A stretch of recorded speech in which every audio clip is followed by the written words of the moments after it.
శ్రీమాత్రే నమః. అమ్మతో ప్రయాణానికి స్వాగతం. అందరికీ అమ్మవారి ఆశీస్సులు ఉండాలని మనస్ఫూర్తిగా ఆ తల్లిని వేడుకుంటూ ఈ వైశాఖ మాసపు శనివారం రోజున వైశాఖ పురాణంలోని ఛత్రదానం అంటే గొడుగును దానం చేయడం వల్ల కలిగేటటువంటి ఫలం గురించి ఈ కథ ద్వారా తెలుసుకుందాం. పూర్వం వంగదేశమున సుకేతు మహారాజు కుమారుడైనటువంటి హేమకాంతుడు అనేటటువంటి రాజు ఉండేవాడు. అతను మహావీరుడు. అతను ఒకప్పుడు వేటకు వెళ్తాడు. అడవిలో వరాహముతో పాటు ఎన్నో జంతువులను వేటాడి అతను అలసిపోతాడు. అలా అలసిపోయినటువంటి ఆ రాజు మునుల యొక్క ఆశ్రమానికి వెళతాడు. ఆ ఆశ్రమం శతర్చునుల యొక్క మునుల ఆశ్రమం. ఆ విషయం తెలియనటువంటి ఆ రాజకుమారుడు వారిని పలు విధాలుగా పలకరిస్తాడు. అయితే వారి నుండి మాత్రం ఎలాంటి సమాధానం రాకపోవడం వలన వారిని ఆ రాజు చంపబోతాడు. ఆ మునులు తనను ఆదరించలేదని ఆ రాజుకు కోపం వస్తుంది. అప్పుడు ఆ మునుల యొక్క శిష్యులు అనేకులు అక్కడకు వచ్చి రాజును వారిస్తారు.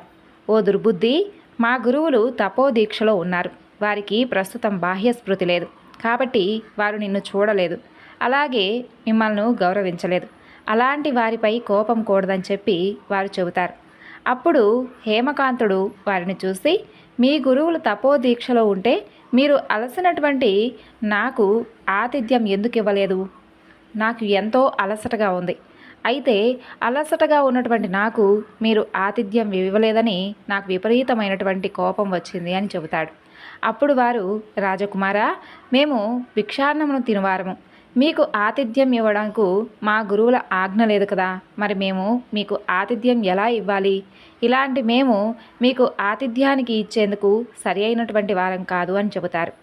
అప్పుడు హేమకాంతుడు, మేము ప్రభువులం. మేము క్రూర జంతువులు మున్నగు వాటిని మిమ్మల్ని ఏమీ చేయకుండా రక్షిస్తూ వాటి నుండి మిమ్మల్ని కాపాడుతూ ఉన్నటువంటి గొప్ప ప్రభువులం. మేమిచ్చినటువంటి అగ్రహారములు మున్నగు వాటిని మీరు పొంది మా ఎడల కనీసం ఆతిథ్య భాగ్యం ఇచ్చేటటువంటి గౌరవం కూడా లేదా? కృతజ్ఞులైనటువంటి మిమ్మల్ని చంపినా కూడా ఎలాంటి తప్పు లేదు అని అంటాడా రాజు. అయితే ఆ విధంగా పలికి వారిపై బాణాలను ప్రయోగించి కొంతమందిని చంపేస్తాడు. మిగిలినటువంటి శిష్యులు భయంతో అక్కడి నుండి పారిపోతారు. ఇక రాజభటులు ఆశ్రమంలో ఉన్నటువంటి వస్తువులన్నింటినీ కూడా చెల్లా చెదురు చేసేస్తారు. ఆ ఆశ్రమాన్ని పాడు చేస్తారు. తర్వాత హేమాంగదుడు తన రాజ్యానికి వెళ్ళిపోతాడు. కుశకేతువు తన కుమారుడు చేసినటువంటి దాని గురించి తెలుసుకొని ఎంతో కోపడతాడు.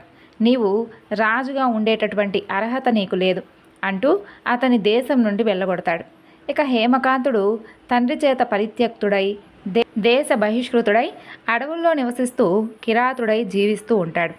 అలా ఆ విధంగా ఎలాంటి సహాయము పొందకుండా నిరువధి అయి 8 సంవత్సరాలు గడుపుతూ ఉంటాడు. అలా హేమకాంతుడు కిరాతమైనటువంటి జీవనానికి అలవాటు పడి కిరాత ధర్మాలను ఆచరిస్తూ కిరాతుడై జీవిస్తూ ఉంటాడు. అతనికి ప్రాప్తించినటువంటి ఆ బ్రహ్మహత్యా దోషం వలన అతను ఎక్కడా కూడా నిలకడలేక అడవులను బట్టి అలా తిరుగుతూ జీవిస్తూ ఉంటాడు. వైశాఖ మాసమున త్రితుడనేటటువంటి ఒక ముని ఆ అడవిలోకి ప్రయాణిస్తూ ఉంటాడు. ఎండవేడికి బాగా బాధపడి దప్పిక వలన అతను బాగా పీడింపబడుతూ ఉంటాడు. అలా పీడింపబడుతూ మూర్ఛపోతాడు. దైవయోగమున ఆ అడవిలో ఉన్నటువంటి ఈ హేమకాంతుడు ఆ యొక్క మునిని చూసి జాలిపడతాడు. మోదుగా ఆకులను తెచ్చి ఎండ పడకుండా అతనికి గొడుగును తయారు చేసిస్తాడు. తన వద్ద ఉన్నటువంటి సొరకాయ బుర్రలో ఉన్నటువంటి నీటిని చల్లి అతన్ని సేద తీరుస్తాడు. ఇక త్రితుడు అతను చేసినటువంటి ఉపకారముల వలన సేద తీరి సొరకాయ బుర్రలో ఉన్నటువంటి నీటిని తాగి మోదుగాకుల గొడుగుతో ప్రయాణం చేసి ఒక గ్రామానికి చేరి సుఖంగా ఉంటాడు. ఇక హేమాంగదుడు ఆ యొక్క వ్రతాన్ని ఆచరింపకపోయినప్పటికీ జాలిపడి త్రితునకు గొడుగును కల్పించి నీటిని ఇవ్వడం వలన అతనికి ఉన్నటువంటి పాపాలన్నీ కూడా హరించుకుపోయాయి. దీనికి హేమకాంతుడు ఎంతో ఆశ్చర్యపడతాడు. కొంతకాలానికి అతనికి ఒక రోగం వస్తుంది. ఆ విధంగా రోగగ్రస్తుడై ఉంటాడు. పైకి లేచి ఉన్నటువంటి జుట్టుతో భయంకరాకారులైనటువంటి యమదూతలు అతని యొక్క ప్రాణాలను తీసుకుపోవడానికి వస్తారు.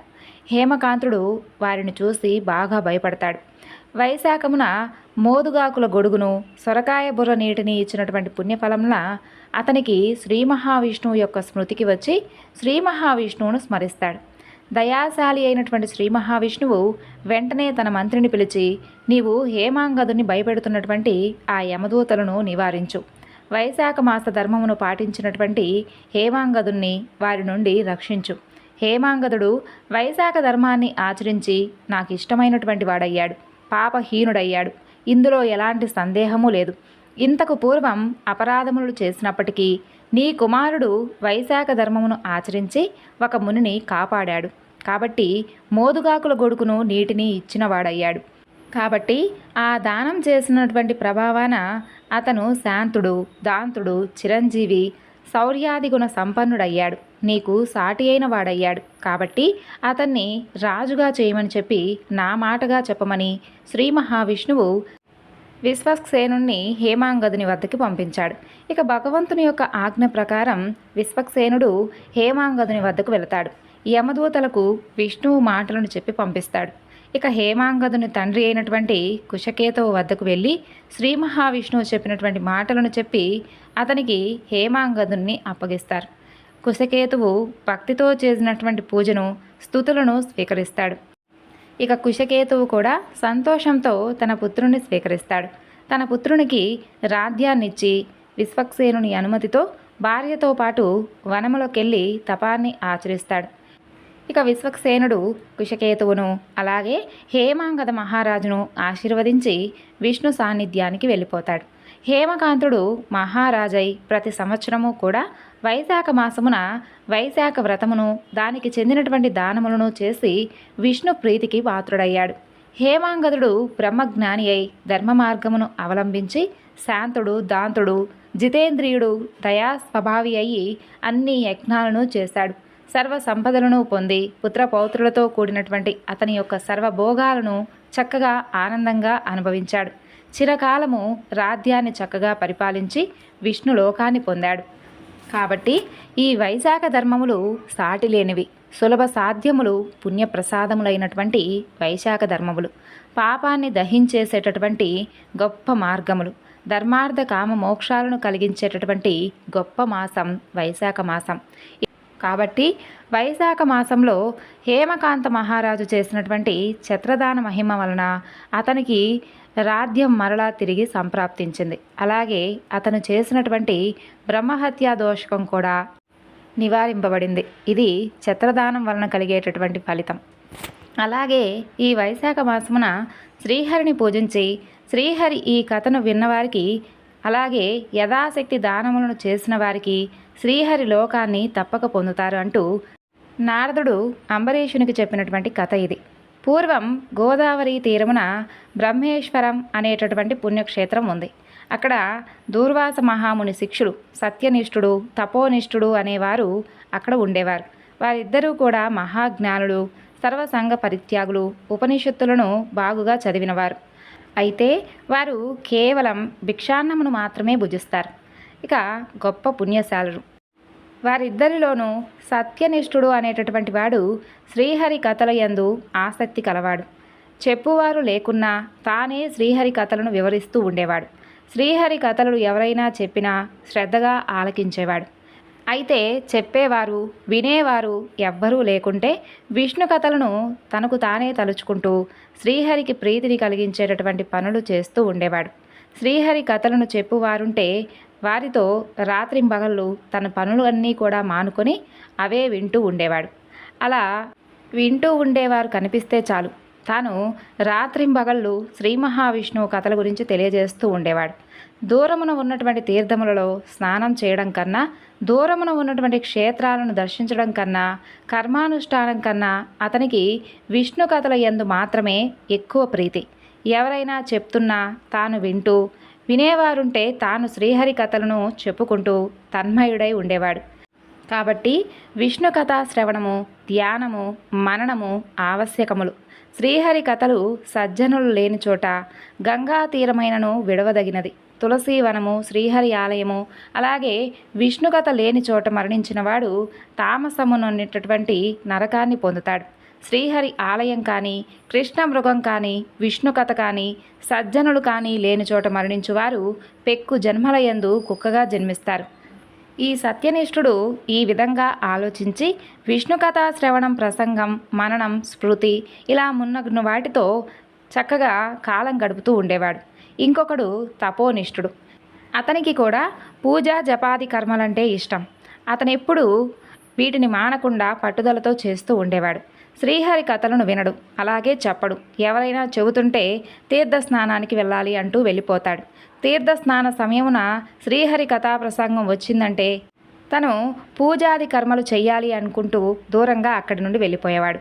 అతన్ని అనుసరించి కొంతమంది అతనితో పాటు వెళ్ళిపోయేవారు. అలా స్నానాది కర్మలను ఆచరించి తమ ఇంటి పనులను చేసుకుంటూ దాని యందు ఇష్టమై చక్కగా అతను కూడా కాలం గడుపుతూ ఉండేవాడు.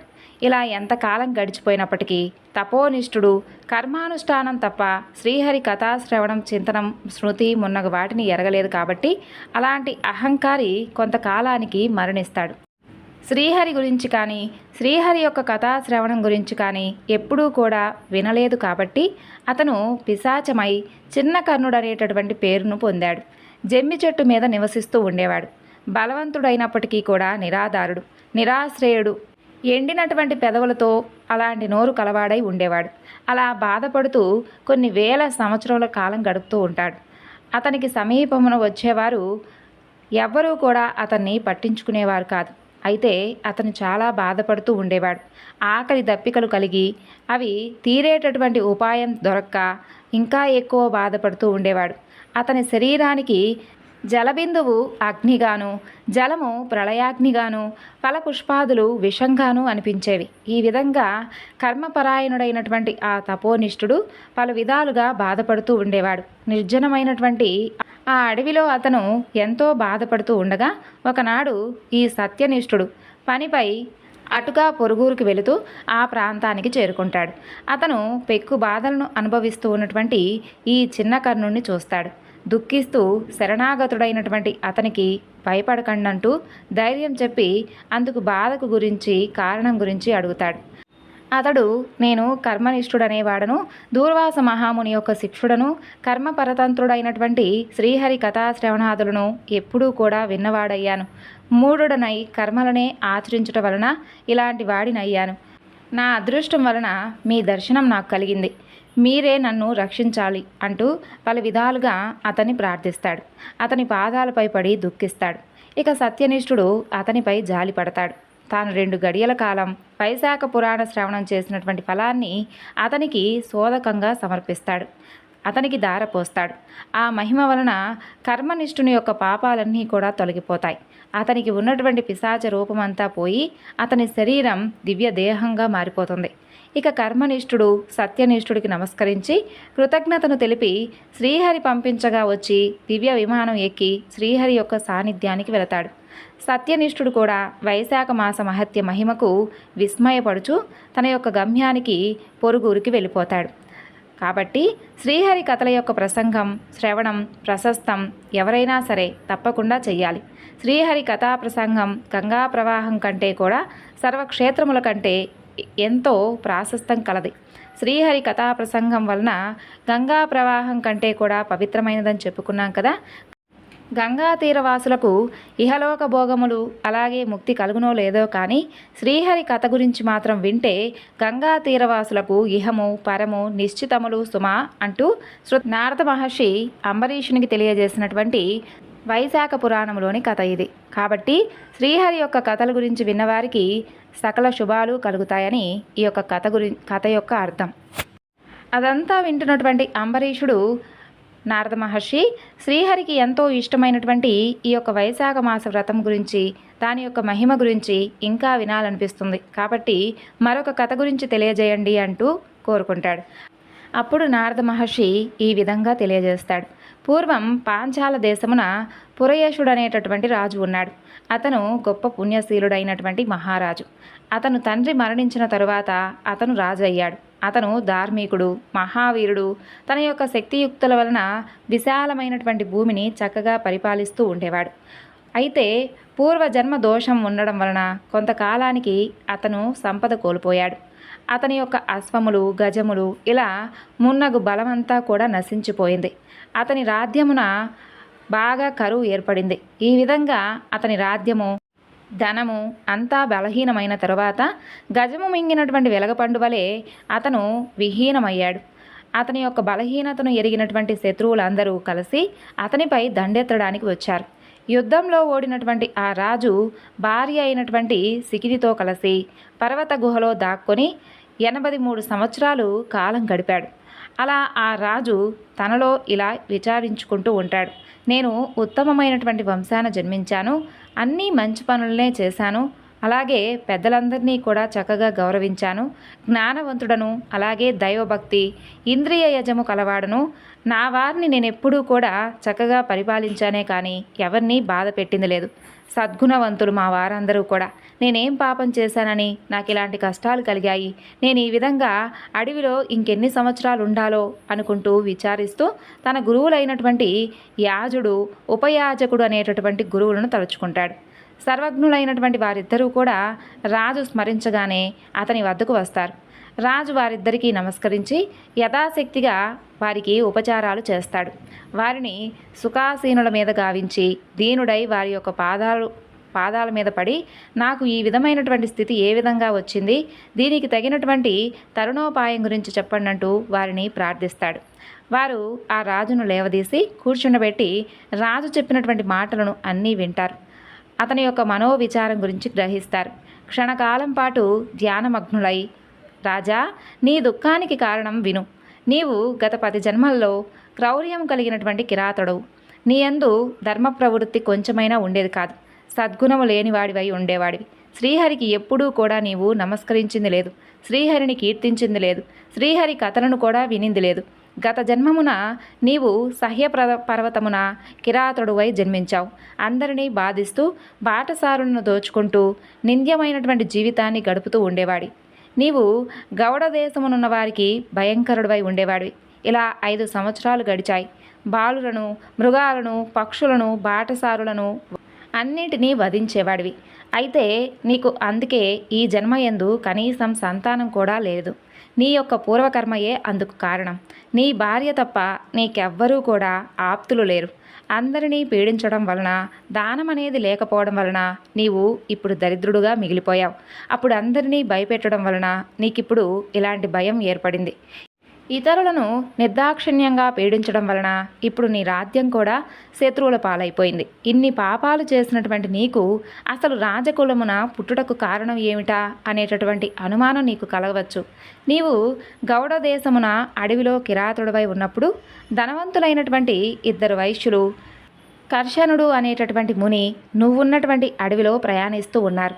నీవు వారిని అడ్డగించి బాణాన్ని ప్రయోగించి ఒక వైశ్యుని చంపావు. 2వ వైశ్యుని చంపబోతూ ఉన్నావు. అతను భయపడి ధనాన్ని ఒక పొదట్లో దాచి అతని ప్రాణరక్షణకై పారిపోయాడు. అయితే కర్షణుడనేటటువంటి ముని మాత్రం నీకు భయపడి ఆ అడవిలో పరిగెత్తుతూ ఎండకు దప్పికతో అలసిపోయి మూర్ఛిల్లాడు. నీవు అతన్ని సమీపించి అతని ముఖంపై నీటిని చల్లి ఆకులతో విసిరి అతనికి సేవ చేసి అతన్ని సేత తీర్చితివి. అతను తేరుకున్న తరువాత నీవు, ముని, నీకు నా వలన ఎలాంటి భయం లేదు, నీవు నిర్ధనుడవు, నిన్ను చంపితే నాకేం వస్తుంది చెప్పు. కానీ పారిపోయినటువంటి ఆ వైశ్యుడు ధనం ఎక్కడ దాచాడో నీకు తెలుసు కాబట్టి ఆ వివరణ గురించి నాకు చెప్పు, నిన్ను తప్పకుండా విడిచిపెడతాను అంటూ అతన్ని బెదిరించావు. ఆ ముని భయపడి ప్రాణరక్షణకై ఆ వైశ్యుడు ధనం దాచినటువంటి ఆ పొదను చూపించాడు. అప్పుడు నీవు ఆ మునికి అడవి నుండి బయటకు పోయేటటువంటి మార్గం గురించి చెప్పావు. దగ్గరలో ఉన్నటువంటి నిర్మలమైనటువంటి జలం కలిగినటువంటి తటాకాన్ని చూపించి నీటిని తాగి మరింత సేద తీసుకో అని కూడా చెప్పావు. అయితే రాజభటులు నా కోసం వస్తున్నారు కాబట్టి నేను నీ వెంటబడి వచ్చి మార్గాన్ని నేనిప్పుడు నీకు చూపించలేను. ఈ ఆకులతో విసురుకుంటూ చల్లని గాలి వీస్తూ వస్తుంది. మోదుగా ఆకులనిచ్చి పంపించి నువ్వు ఆ అడవిలో దాక్కున్నావు. నీవు పాపాత్ముడివే అయినప్పటికీ ఆ వైశ్యుడు దాచిపెట్టినటువంటి ఆ ధనం గురించి తెలుసుకోవడానికై ఆ మునికి సేవలు చేశావు. అతన్ని ఆ అడవి నుండి బయటపడేందుకు మంచి మార్గాన్ని, జలాశయ మార్గాన్ని చెప్పావు. ఆ కాలము వైశాఖ మాసం. నీవు తెలియక చేసిన స్వార్థంతో చేసిన మునికి సేవ చేసినటువంటి ఫలితం నీకు లభించింది. ఆ పుణ్యం వలన నువ్వు ఇప్పుడు రాజవంశంలో జన్మించావు.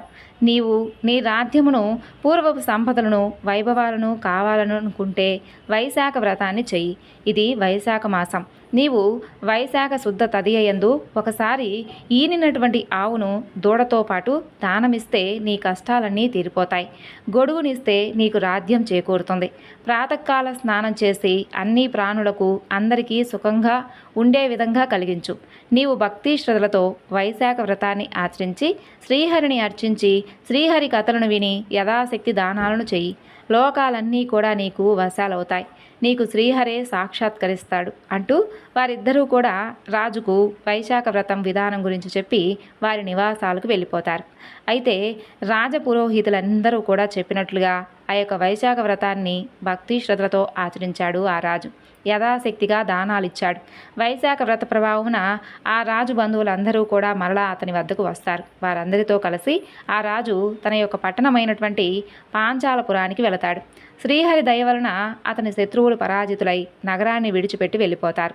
రాజు అనాయాసంగా తన యొక్క రాజ్యాన్ని తిరిగి పొందాడు. పోగొట్టుకున్నటువంటి సంపదల కంటే అధికమైనటువంటి సర్వ సంపదలను పొందాడు. కాబట్టి ఈ యొక్క వైశాఖ వ్రత మహిమ వలన సర్వమైనటువంటి సంపన్నమైనటువంటి అతని యొక్క రాజ్యము సుఖశాంతులతో ఆనందకరమైనటువంటి జీవితము సంప్రాప్తించాయి. ప్రజలందరూ కూడా వైశాఖ మాస వ్రతమహిమ వలన ఆ యొక్క రాజానక్తులై ఉన్నారు.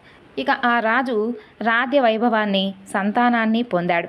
భక్తి శ్రద్ధలతో వైశాఖ వ్రతాన్ని ఆచరించి యథాశక్తి దాన ధర్మాలను చేస్తూ ఉండేవాడు. ఆ రాజుకు కలిగినటువంటి నిశ్చల భక్తికి సంతోషించినటువంటి శ్రీహరి అతనికి వైశాఖ శుద్ధ తృతీయ, అక్షయ తృతీయ నాడు ఆ రాజుకు ప్రత్యక్షమయ్యాడు. చతుర్బాహుల యందు శంఖచక్రాగద ఖడ్గాలను ధరించి పీతాంబరధారి అయి వనమాలా విభీషితుడై లక్ష్మీదేవితో గరుడాది పరివారంతో ప్రత్యక్షమైనటువంటి ఆ పరమాత్మ అయినటువంటి అచ్యుతుడిని చూసి ఆ రాజు శ్రీహరిని చూడలేక కళ్ళు మూసుకొని భక్తితో శ్రీహరిని ధ్యానించాడు. కళ్ళు తెరిచి ఆనంద పరవశుడై గగరు పొడిచినటువంటి శరీరంతో గద్గదమైనటువంటి స్వరంతో శ్రీహరిని చూస్తూ ప్రభు అంటూ భక్తితో ఆనంద పరవశుడై శ్రీహరిని స్తుతించాడు. కాబట్టి అంబరీష, విన్నావా? వైశాఖ మాసంలో చేసినటువంటి పూజాది కర్మలు ఎంతటి ఫలితాన్ని ఇచ్చాయో విన్నావు కదూ అంటూ నారద మహర్షుల వారు అంబరీషునికి తెలియజేసినటువంటి కథ ఇది. ఈ వివరణను ఇంతటితో ముగిస్తున్నాను. మరొక చక్కని వివరణతో మరలా కలుసుకుందాం. అంతవరకు నమస్కారం. సర్వం శ్రీ లలితార్పణమస్తు. స్వస్తి.